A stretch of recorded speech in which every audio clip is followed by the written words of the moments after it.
ഞാൻ എൻ്റെ സ്വപ്ന വണ്ടിയെ കണ്ടു ഗൈസ്. ഒരു രക്ഷയില്ല എൻ്റെ അമ്മോ. ഞാൻ പറയാനുള്ളത്, എനിക്ക് വലിയൊരു ഡ്രീമുണ്ട്. അതായത് ലോകം ചുറ്റണം, സ്വന്തം വണ്ടിയിൽ എല്ലാ ഈ ഭൂമിയിൽ വണ്ടിയും കൊണ്ട് പോകാൻ പറ്റുന്ന എല്ലായിടത്തും പോകണം, ചുറ്റി കാണണം എന്നുള്ളതാണ് എൻ്റെ ഏറ്റവും വലിയ ആഗ്രഹം. എന്നെ പേഴ്സണലി അറിയാവുന്ന എല്ലാവർക്കും, അല്ലെങ്കിൽ എൻ്റെ അത്രയും അടുത്തറിയാവുന്നവർക്ക് എല്ലാവർക്കും അറിയാവുന്ന എൻ്റെ ഉറക്കം കെടുത്തുന്ന ഒരു ഡ്രീമാണിത്.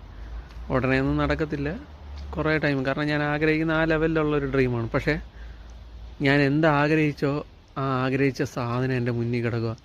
മീൻസ് എൻ്റേതല്ല ഞാൻ പറഞ്ഞത്, ആരുടെയോ. എന്ന് പറഞ്ഞാൽ ഈ വണ്ടി വാങ്ങിച്ചിട്ടുള്ളവൻ അല്ലെങ്കിൽ ഈ വണ്ടിയുടെ ഓണർ നല്ല പൈസയുള്ള ഒരുത്തനായിരിക്കും. കാരണം ഞാൻ ആഗ്രഹിച്ച ലെവലിലുള്ളൊരു വണ്ടിയാണ് ഈ കിടക്കുന്നത്. ഒരു രക്ഷയില്ല. ഇപ്പോൾ കാണിച്ചു തരാം കേട്ടോ.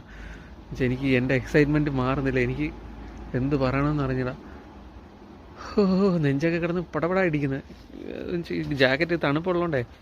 പക്ഷേ ഞാൻ മനസ്സിൽ സ്വപ്നം കാണുന്ന ആ സാധനമാണ് 4x4 ഓവർലാൻഡ് എക്സ്പെഡിഷൻ വെഹിക്കിൾ. പക്ക അത് തന്നെ. അതും മെർസിഡീസ് ബെൻസിൻ്റെ. പിന്നെ നല്ല മെയിൻ്റനൻസ് ആയിരിക്കും ഇവനെ കൊണ്ട് നടക്കാൻ.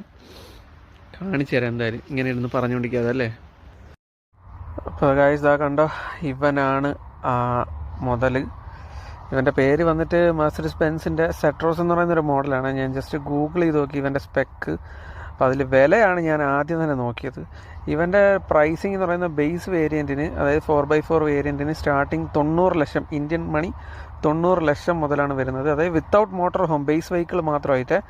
അവിടെ മുതൽ മേലോട്ട്, അതായത് എറൗണ്ട് ഒരു 3 കോടി വരെ ഇവൻ്റെ വില വരുന്നുണ്ട്. ബേസ് വേരിയൻറ്റ്, ബേസ് വെഹിക്കിൾ എന്ന് പറയുമ്പോൾ ഇതില്ലാതെ, ബാക്കിലെ മോട്ടോർ ഹോം യൂണിറ്റ് ഇല്ലാതെ 4x4ഉം 6x6 വരെ ഓപ്ഷൻസ് ഉണ്ട് ഇതിന്. അപ്പോൾ പിന്നെന്താ, പിന്നെ ഈ ഒരു വീടിൻ്റെ സെറ്റപ്പും മോട്ടോർ ഹോം സെറ്റപ്പും കൂടെ ആഡ് ചെയ്ത് വരുമ്പോൾ എനിക്ക് തോന്നുന്നു എങ്ങനെ പോയാലും ഒരു 3-3.5 കോടി റേഞ്ച് വരുന്ന ഒരു മുതലാണ് നമ്മുടെ മുന്നിൽ കിടക്കുന്നത്. സോ അതുകൊണ്ട് തന്നെ ഇതിൻ്റെ ഓണർ എന്ന് പറയുന്നത് ചില്ലറക്കാരനായിരിക്കില്ല.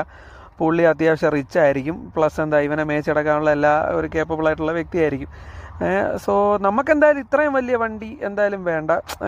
ഇവൻ്റെ ഒരു എൻജിൻ പവറും ഇവൻ്റെ ഒരു സ്പെക്ക്, അതായത് ഒരു ഓവർലാൻഡ് എക്സ്പെഡിഷൻ വെഹിക്കിൾ കിട്ടിയാൽ മതി എന്നാണ് എൻ്റെ മോഹം. ഇത്രയും ആഡംബരം കാണിക്കാൻ എനിക്ക് എന്തായാലും താല്പര്യമില്ല. നമുക്ക് അഫോർഡബിൾ ആയിട്ട് ലോകം ചുറ്റാൻ കഴിയണം, എന്നാൽ എല്ലായിടത്തും പോകാനും പറ്റണം. ആ ഒരു ചിന്തയാണ് എനിക്കുള്ളത്. പക്ഷേ ഇതൊരു മോഹവണ്ടി തന്നെയാണ്. ഇവനെ എന്താ പറയുക, ഇവൻ്റെ ലുക്സ് ആയാലും എല്ലാം വേറെ ലെവലാണ്. ഒരു കാര്യം ഗ്യാരണ്ടീഡാണ്, ഇവനെ കൊണ്ട് നമുക്ക് ഏത് കുന്നും മലയും കാടും കയറി ഇറങ്ങാം. സോ എന്നെങ്കിലും ഞാനും ഇവനല്ലെങ്കിൽ എൻ്റെ ഒരു ഡ്രീമുണ്ട്. ഞാൻ പറയാം, നമ്മുടെ ട്രം 40 എന്ന് പറയുന്ന ഒരു ഡ്രീമായിരുന്നു, പക്ഷേ നടന്നില്ല.